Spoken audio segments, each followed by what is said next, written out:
अपन जो खाना खाते हैं पाचन तंत्र है ना, तो पाचन तंत्र में कौन कौन से अंग सम्मिलित होते हैं, उनका क्या क्या कार्य है और किस तरह से वो कहाँ पे स्थित होते हैं। तो सबसे पहले आपको क्या दिखाई दे रहा है, ये लिखा है ओरल कैविटी, मुख गुहा कहते हैं। मुंह है ना, ये मुंह है, ये जीभ है, दांत है, ये पूरा इतना दिख रहा है, इसमें ग्लैंड वगैरह होती है, ये वाली ग्लैंड, तो वो मुख गुहा कहलाती है। ठीक, इसके नीचे जब अपन चलते हैं तो ईसोफेगस आता है।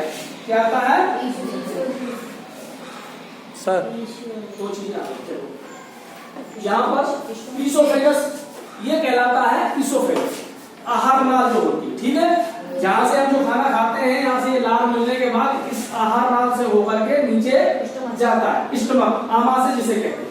ठीक, स्टमक में जाता है, ये स्टमक है जिसे हम आमाशय कहते हैं। ये दिखाई दिया, आपने सुना होगा liver liver liver, stomach stomach, बहुत सारी चीजें सुनी है।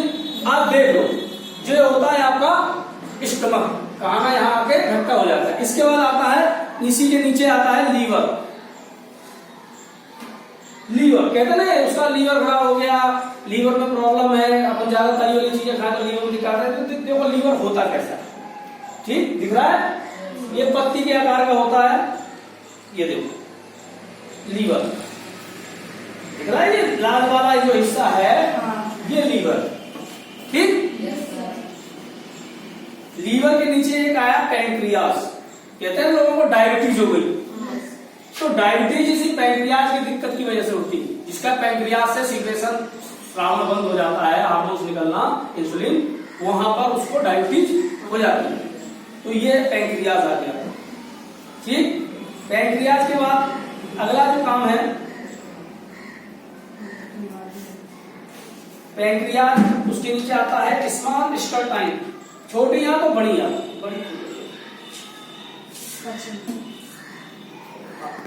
ये आ गई है छोटी,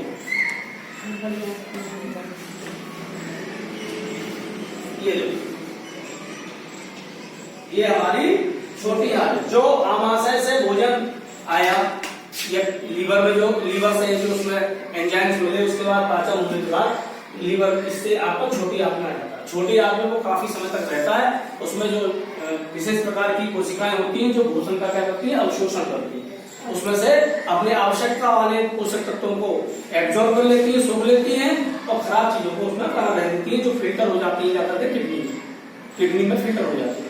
और जो अवशेष बचता है मटेरियल पूरा, इसमें कुछ चीजों का अवशोषण हो जाता है, इसमें भी कई एंजाइम्स होते हैं, वो उसमें मिलते हैं, भोजन का पाचन होता है। उसके बाद जो रह जाता है वो जो ये बड़ी आंत होती है, दिख रही है पूरी बड़ी आंत, इसके बाद धीरे धीरे इसमें बड़ी आंत में आता है, और बड़ी आंत में भी बहुत सारी चीजें अवशोषित कर ली जाती हैं। तो जो लास्ट में बचता है, जिसे हम मल कहते हैं, है ना, वो यहाँ से गुदा द्वार से, मल द्वार से रुक करके बाहर निकल जाता है। ये पूरे पाचन के अंग है।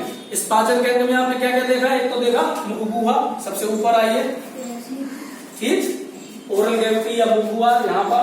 इसके बाद हम आगे बढ़ते हैं तो आपका ईसोफेगस या आहार नाल, उसके बाद क्या आ गया, स्टमक, ठीक, आमाशय, उसके बाद यकृत, लीवर, यकृत जिसे कहते हैं लीवर आ गया, लीवर के बाद पैंक्रियाज आ गया, ये पैंक्रियाज के बाद छोटी आंत और लास्ट में बड़ी आंत। ठीक, तो अब आपको ये समझ में आ गया कि कौन सी चीज कहाँ पर होती है। चलो तो तुम बताओ, चलो। अच्छा, इसमें आहार नाल किसे कहते हैं, बताओगे आहार नाल कौन सी है? ये है कि ये है कि ये है कि ये है, ये वाला हिस्सा, ये आहार नाल है। ठीक है, बहुत अच्छा, बैठ जाओ, तुम खड़े हो। हाँ, शिवम बताओ, इसमें से लीवर कौन सा है? लीवर समझ में आ रहा है? इसमें एक चीज ये है, एक चीज ये है, इसमें से लीवर कौन सा है? लाल वाला, ये पत्ती के आकार का होता है। ठीक, बैठ जाओ। स्टमक कोई बताएगा? स्टमक कौन बताएगा? तुम बताओगे, बताओ स्टमक कौन सा है? लीवर के नीचे ये वाला, ऊपर वाला, ये वाला। Yes sir. ठीक, वेरी गुड।